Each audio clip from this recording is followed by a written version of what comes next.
Shafi Parambil എംപിക്ക് arrest വാറണ്ടാണ്. Palakkad കോടതിയാണ്, magistrate കോടതിയാണ് ഷാഫിക്ക് arrest warrant പുറപ്പെടുവിച്ചിരിക്കുന്നത്. ഏത് കേസിലാണെന്ന് വെച്ചാൽ 2022 ജൂൺ 24 പാലക്കാട് ദേശീയപാത ഉപരോധിച്ചിരുന്നു യൂത്ത് കോൺഗ്രസ് പ്രവർത്തകർ. അന്ന് 40ഓളം യൂത്ത് കോൺഗ്രസ് പ്രവർത്തകരാണ് റോഡ് ദേശീയപാത ഉപരോധിച്ചത്. ദേശീയപാത ഉപരോധിക്കാനുണ്ടായ കാരണം വയനാട് രാഹുൽ ഗാന്ധി എംപിയുടെ ഓഫീസിലേക്ക് SFI പ്രവർത്തകർ നടത്തിയ പ്രതിഷേധ മാർച്ച് അക്രമാസക്തമാവുകയും ഈ രാഹുൽ ഗാന്ധിയുടെ ഓഫീസ് SFI പ്രവർത്തകർ തല്ലി തകർക്കുകയും ഒക്കെ ചെയ്തിരുന്നു. വലിയ വിവാദമായ വാർത്തയായിരുന്നു. ആ സമയത്താണ് യൂത്ത് കോൺഗ്രസ് പ്രവർത്തകർ നേരെ റോഡിലിറങ്ങി റോഡ് ഉപരോധിച്ചത്. ആ കേസിലാണ് ഷാഫി പറമ്പിലിന് കോടതി ഇപ്പോൾ അറസ്റ്റ് വാറണ്ട് പുറപ്പെടുവിച്ചിരിക്കുന്നത്. ഇതേ കേസിൽ മറ്റൊരു പ്രതി ഉണ്ടായിരുന്നു. അവിടെയാണ് ഇതിനകത്തുള്ളൊരു രാഷ്ട്രീയം മാനം വരുന്നത്. ഈ കേസിൽ അന്ന് ഷാഫിക്കൊപ്പം ഉണ്ടായിരുന്ന കൂട്ടുപ്രതി ഇന്ന് എവിടെയാണ്? ആ കൂട്ടുപ്രതി ആരാണ്? പി സരിൻ എന്ന ഇടത് CPM പോയ, കോൺഗ്രസിൽ നിന്ന് ഇടതു മുന്നണിയിലേക്ക് പോയ, CPM പോയ പി സരിനായിരുന്നു ഷാഫി പറമ്പിലിന്റെ കൂട്ട് പ്രതി. ഷാഫി പറമ്പിലിന് ഇപ്പോൾ അറസ്റ്റ് വാറണ്ട്. ഈ പി സരിൻ ഇതേ കേസിൽ തടവ് ശിക്ഷ കൂടി അനുഭവിച്ച വ്യക്തിയാണ്. നിങ്ങൾക്കറിയാം, തടവ് ശിക്ഷ അനുഭവിക്കുകയും പിഴ ഒടുക്കുകയും ചെയ്താണ് സരിൻ ഈ കേസിൽ നിന്ന് രക്ഷപ്പെട്ട് പോയത്.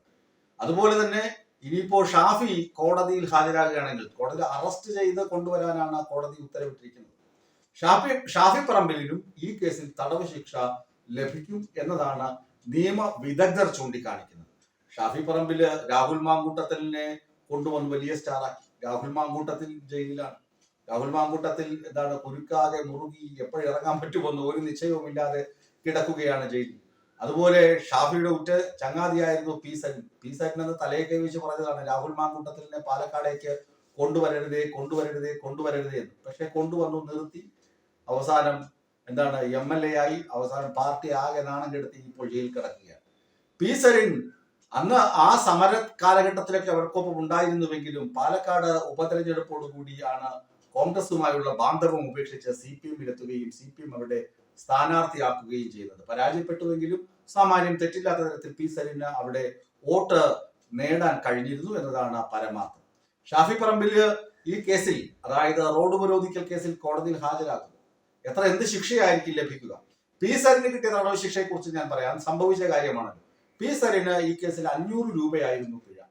പിന്നെ കോടതി പിരിയും വരെ അവിടെ കോടതിയിൽ നിൽക്കണം, അതായിരുന്നു തടവ് ശിക്ഷ. കോടതിയുടെ ബന്ദോബസ്തിൽ നിൽക്കണം, അതായിരുന്നു ശിക്ഷ കൊടുത്തത്. അതുപോലെ ഷാഫി പറമ്പിലിനെയും അറസ്റ്റ് ചെയ്ത് കോടതിയിൽ ഹാജരാക്കുകയാണെങ്കിൽ ഷാഫി പറമ്പിലും ഇതേ പിഴയും ഇതേ ശിക്ഷയും അനുഭവിക്കേണ്ടി വരും എന്നതിൽ ഒരു തർക്കവുമില്ല. അങ്ങനെ ഷാഫി പറമ്പിലും തടവ് ശിക്ഷ അനുഭവിക്കാൻ പോവുകയാണ്. ചെറുതാണെങ്കിലും വലുതാണെങ്കിലും ശിക്ഷ തന്നെയാണല്ലോ.